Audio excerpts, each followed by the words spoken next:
পানিশমেন্টটা এতটাই রিগোরাস হতে হবে যাতে পরের বার কোনো লোক এই জিনিসটা করার চান্স না নিতে পারে। মানে রিগোরাস পানিশমেন্ট, তাও না পাবলিকের হাতে ছেড়ে, তাকে একটু সুন্দরভাবে আমরা একটু দেখে নিই। সেই ক্রাইমটা না আমরা কেউ আটকাতে পারবো না, আমরা পারবো না আটকাতে। কারণ আজকে আমরা একটা রাস্তা দিয়ে হেঁটে যাচ্ছি, আমাদের পাশে যে লোকটি হাঁটছে আমরা জানি না তার মাথায় কি চলছে বা সে কি ক্রাইমটা করে এসছে। তো আমার যেটা মনে হয় যে এটার একটাই, সেটা হচ্ছে যে ইদার তাকে একটা প্রপার কাউন্সেলিং করা। কিন্তু কাউন্সেলিং কাকে করবো? আমরা তো জানি না যে আমাদের পাশের লোকটার কাউন্সেলিং লাগবে না উল্টো দিকের লোকটার লাগবে, আমরা জানি না। আমরা এটাও জানি না যে সে আসলে কি করতে যাচ্ছে বা কি করে এসছে।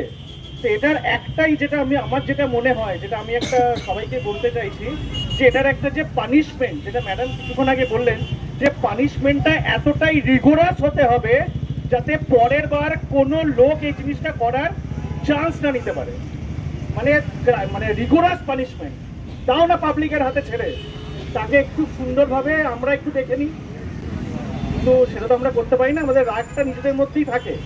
আমরা যতই রেগে যাই, প্রত্যেকটা দিন একটা একটা করে খবর আসে, মানে সেটা শুধু কলকাতা, ওয়েস্ট বেঙ্গল, ইন্ডিয়ায় নয়, হোল ওয়ার্ল্ডে এই খবরটা আসে প্রত্যেক দিন। যদি কেউ গ্লোবাল টিভি কেউ ফলো করেন বা national local TV, local news paper, local যে নিউজ ব্লগসগুলো, এভরি ডে এরকম একটা ইনসিডেন্ট হচ্ছে প্রত্যেকটা জায়গায়। এটা ভেতরে একটা রাগ এসে আসে, বাট সেটা রাগটাকে রাগের জায়গায় রেখে দিতে হয়। আমরা কেউ এগোতে পারি না, কারণ আমরা হচ্ছে নর্মাল একটা সিটিজেন। আমরা কি করতে পারবো? যেটা আইন বা যেটা ল, সেটা আমরা হাতে নিতে পারবো না।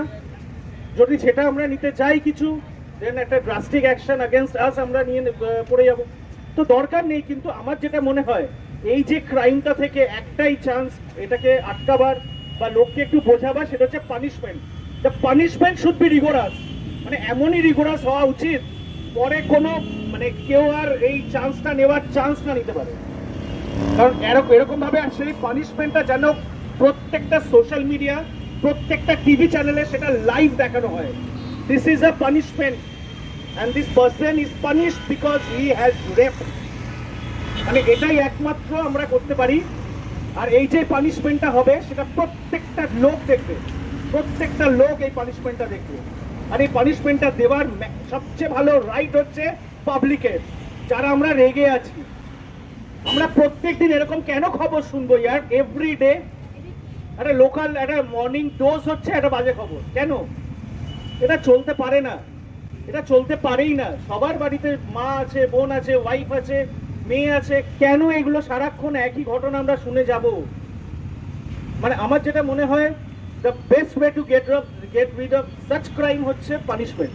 আর এমনই রিগোরাস, আর সেটা পুরো মিডিয়াতে দেখিয়ে সবাইকে বুঝিয়ে দেওয়া, দিস ইজ আ পানিশমেন্ট। আর এইভাবেই তোমাকে পানিশ করা হবে যদি তোমরা এটা করো বা এটা করার অ্যাটেম্প নাও। আর আরেকটা জিনিস হচ্ছে যে আমাদেরও উচিত একটা জিনিস, যে রাস্তাঘাটে অনেক জায়গায় আমরা দেখি, মেট্রোতে ভিড়ের মধ্যে অনেকেই আছে যারা কিছু না কিছু, একটা না কিছু করার চেষ্টা করে। আমার এটাই রিকোয়েস্ট সবাইকে, যদি কেউ এরকম আমরা দেখি, প্লিজ ফাইট, প্লিজ ফাইট। কারণ আমাদের প্রত্যেক সময় মেট্রোতে লেডিসের জায়গায় লোকেরা ঢুকে যাচ্ছে, মানে ওরা কেউ ড্রিঙ্ক করে মেট্রোতে উঠে অনেক কিছু তারা করে।